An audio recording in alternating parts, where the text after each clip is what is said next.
அனைவருக்கும் வணக்கம். மேசராசிக்காரர்களுக்கு ஆவணி மாதத்தில் 5 கிரகநிலைகள் ஒரே இடத்தில் சஞ்சரிக்கின்றன. அப்படி சஞ்சரிப்பதன் காரணமாக இவை நடந்தே தீரும் என்று இருக்கக்கூடிய விஷயங்களாக எவையெல்லாம் அமைந்துள்ளன என்பதை சற்று விரிவாக பார்க்கலாம். வாங்க. மேசராசிக்காரர்களை பொறுத்த வரைக்கும் ஆவணி மாதத்தில் கிரகநிலைகளின் அமைப்பு எப்படி உள்ளது என்பதை ஆராய்ந்து பார்க்கும்போது மேசராசிக்காரர்களை பொறுத்த வரைக்கும் கிரகநிலைகளின் அமைப்பு பல்வேறு விதமான மாற்றத்தை ஏற்படுத்தி கொடுக்கக்கூடிய வகையில் அமைகிறது. ஏனென்றால் சூரிய பெயர்ச்சி, சுக்கிர பெயர்ச்சி, செவ்வாய் பெயர்ச்சி, சனி வக்ரகதியில் மகர ராசிக்கு மாறக்கூடிய பெயர்ச்சி, குரு பகவானின் வக்ர பெயர்ச்சி போன்ற பல்வேறு விதமான பெயர்ச்சிகள் இந்த ஆவணி மாதத்தில் நடைபெறுகின்றன.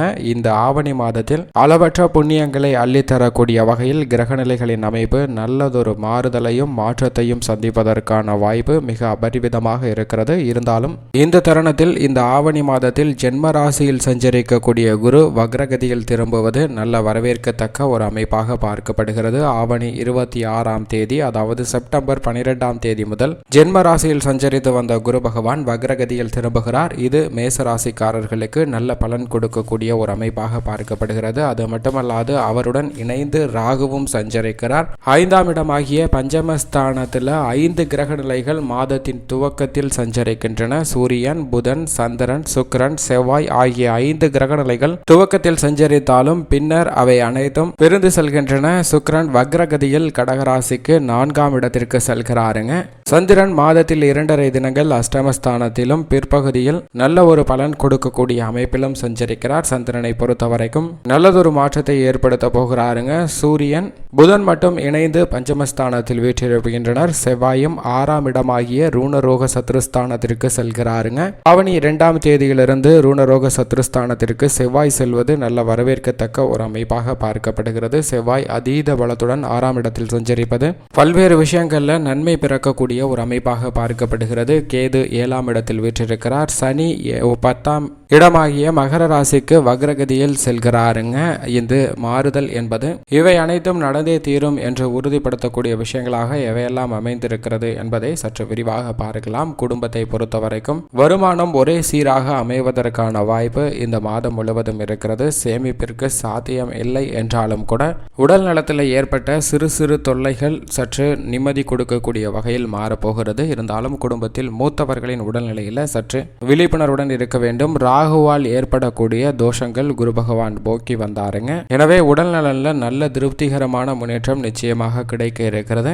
திருமணம் உள்ளிட்ட பல்வேறு விதமான சுப நிகழ்வுகளில் இருந்த தடை விலகி இருக்கிறது. திருமணத்தை மிக சிறப்பாக செய்து முடிப்பதற்கான வாய்ப்பு நிச்சயமாக கிடைக்கிறது. அது மட்டுமல்லாது இழுபறியாக நீடித்த நிலை மாறி மிக விரைவாக அனைத்தும் நடைபெறுவதற்கான வாய்ப்பும் சூழ்நிலையும் உருவாகிறது. நெருங்கிய உறவினர்களிடம் இருந்து வந்த தேவையற்ற மனக்கசப்பு சற்று விலகுவதற்கான வாய்ப்பு உள்ளது என்பதை கிரகநிலைகள் உறுதிப்படுத்துகிறது. பஞ்சமஸ்தானத்தில் விற்றிருப்பதால் பூர்வீக சொத்துக்கள் சம்பந்தப்பட்ட பிரச்சனைகள் சற்று தலை தூக்குவதற்கான வாய்ப்பு இருக்கிறது. எதிர்பாராத செலவு ஒன்று 3ஆம் வாரத்தில் ஏற்படலாங்க. கடன் வாங்காமல் சமாளிக்கக்கூடிய வகையில் கிரகநிலைகள் ஒரு நல்ல அமைப்பில் இருக்கிறது. உத்தியோகத்தை பொறுத்த வரைக்கும் லாபஸ்தானத்தில் நிலை கொண்டிருந்த சனி பகவான் ஜீவனஸ்தானத்தில் அமர்கிறார். எனவே உத்தியோக ரீதியான வேலை பணு அதிகரிக்கக்கூடிய ஒரு தருணமாக பார்க்கப்படுதுங்க. சனி பகவானின் ஆட்சி வீடாக இருந்தால் கூட இந்த தருணத்தில் பெரிய அளவிற்கு சிரமத்தை சந்திக்க வேண்டிய ஒரு சூழ்நிலை நிச்சயமாக இல்லை. 10 மற்றும் 11ஆம் இடத்தின் அதிபதியாக இருக்கக்கூடிய சனி பகவான்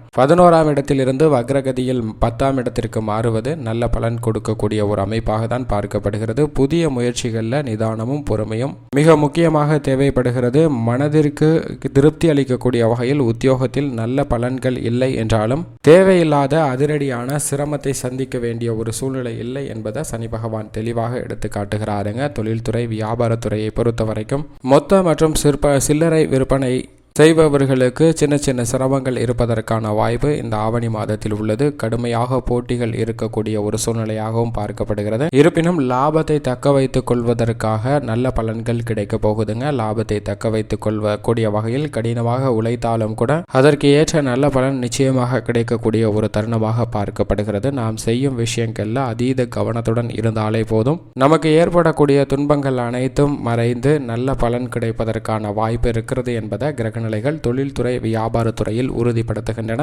கலைத்துறையை பொறுத்தவரைக்கும் கிரகநிலைகளின்படி ஓரளவிற்கு நன்மைகளை எதிர்பார்க்கலாங்க. ஏனென்றால் 4ஆம் இடமாகிய சுகஸ்தானத்திற்கு வக்ரகதியில் வரக்கூடிய சுக்கிரனின் அமைப்பு காரணமாக எதிர்பாராத சில மாற்றத்தை சந்திப்பதற்கான வாய்ப்பு நிச்சயமாக ஏற்படுகிறது. நிதி பற்றாக்குறை ஏற்பட இருந்த ஒரு சூழ்நிலை தக்க தருணத்தில் உதவி கிடைப்பதால் மாறுகிறதுங்க. சுக்கிரன் சுபபலம் பெற்று சஞ்சரிக்கக்கூடிய தருணத்தில் நிதி சார்ந்த உதவிகள் மிக அபரிவிதமாக கிடைக்கும் என்பதில் சந்தேகமே இல்லை. அது மட்டுமல்லாது சனியும் வக்ரகதியில் சஞ்சரிக்கிறார். எனவே கலைத்துறை ரீதியான பணிகளில் சற்று நிதானம் மிக மிக அவசியமாக தேவைப்படுகிறது. எடுத்தோம் கவுத்தோம் என்று எந்த விதமான பணிகளிலும் ஈடுபட வேண்டாம். நல்ல முன்னேற்றம் கிடைக்கக்கூடிய வகையில் புதிய வாய்ப்புகள் நிச்சயமாக கிடைக்கும். அரசியல் துறையினரை பொறுத்தவரைக்கும் இந்த மாதத்தில் 5 கிரக நிலைகள் பஞ்சமஸ்தானத்தில் வீற்றிருக்கின்றன. வக்ரகதியில் கலைத்துறையின் அரசியல் துறையின் அதிபதியாக இருக்கக்கூடிய சுக்கிரன், செவ்வாய், சூரியன் உட்பட 5 கிரகநிலைகள் சஞ்சரித்தாலும் அவர் வக்ரகதியில் சுகஸ்தானத்திற்கு வருவதால் அரசியல் துறை சம்பந்தப்பட்ட விஷயங்கள்ல கூடுதல் கவனமும் விழிப்புணர்வும் மிக முக்கியமாக தேவைப்படுதுங்க. ஏனென்றால் இந்த சமயத்தில்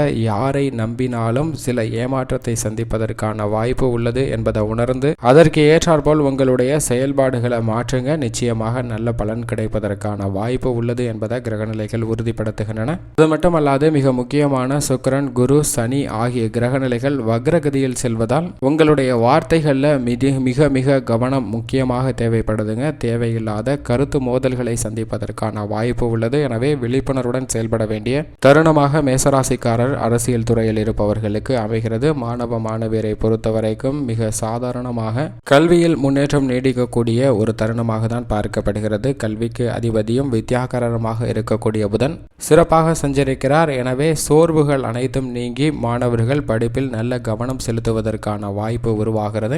கல்வி சார்ந்த விஷயங்கள்ல எந்த விதமான பாதிப்பும் இல்லை என்பதை கிரகநிலைகள் உறுதிப்படுத்துவதால் கல்வியில் நல்ல முன்னேற்றம் கிடைக்கும். விவசாயத்துறையினரை பொறுத்தவரைக்கும் விளைச்சல் திருப்திகரமாக இருக்கும். ஆயினும் விளைபொருட்களுக்கு நல்ல தக்க விலை கிடைக்காத ஒரு சந்தர்ப்பமாக பார்க்கப்படுகிறது. சற்று குறைவாக இருந்தாலும் மிக பெரிய அளவில் பாதிப்பு இல்லை என்பதை ராசியின் அதிபதியும் விவசாயத்துறையின் அதிபதியுமாக இருக்கக்கூடிய செவ்வாய் உறுதிப்படுத்துகிறாருங்க. அவர் முற்பகுதியில் இருந்து ருணரோக சத்ருஸ்தானத்திற்கு செல்வதால் விவசாயத்துறையில் நல்ல பலன்கள் அதீதமாக கிடைப்பதற்கான வாய்ப்பு உருவாகிறது. பழைய கடன்கள் அடைப்பதற்கான ஒரு சூழ்நிலையும் கிடைக்கிறது என்பதை தெளிவாக எடுத்து காட்டுகிறாருங்க. புதிதாக நிலம் மற்றும் விவசாய உபகரணங்கள் வாங்குவதற்கு ஏற்றதொரு தருணமாகவும் வீட்டு மனை வாங்குவதற்கு ஏற்றதொரு தருணமாகவும் அமைகிறது என்பதை மேசராசிக்காரர்களுக்கு தெளிவாக ராசியின் அதிபதி உறுதிப்படுத்துகிறார். பெண்மணிகளை பொறுத்த வரைக்கும் சிறு சிறு குடும்ப பிரச்சனைகள் கவலை அளிக்கும். வருமானத்திற்குள் குடும்பத்தை நடத்துவது சிரமமாக இருந்தாலும் கூட அவற்றை சிறப்பாக செய்து முடிப்பதற்கான வாய்ப்பு நிச்சயமாக பெண்மணிகளுக்கு கிடைக்கிறது. கணவன் மனைவிக்கிடையே ஏற்பட்ட தேவையில்லாத வாக்குவாதம் நிச்சயம் குறையும். அன்பும் அந்யோன்யமும் அதிகரிக்கக்கூடிய வகையில் சில நிகழ்வுகள் நிச்சயமாக நடைபெறுங்க. திருமணத்திற்காக எதிர்பார்த்து கொண்டிருக்கக்கூடிய மேசராசி பெண்மணிகளுக்கு நல்ல வரன்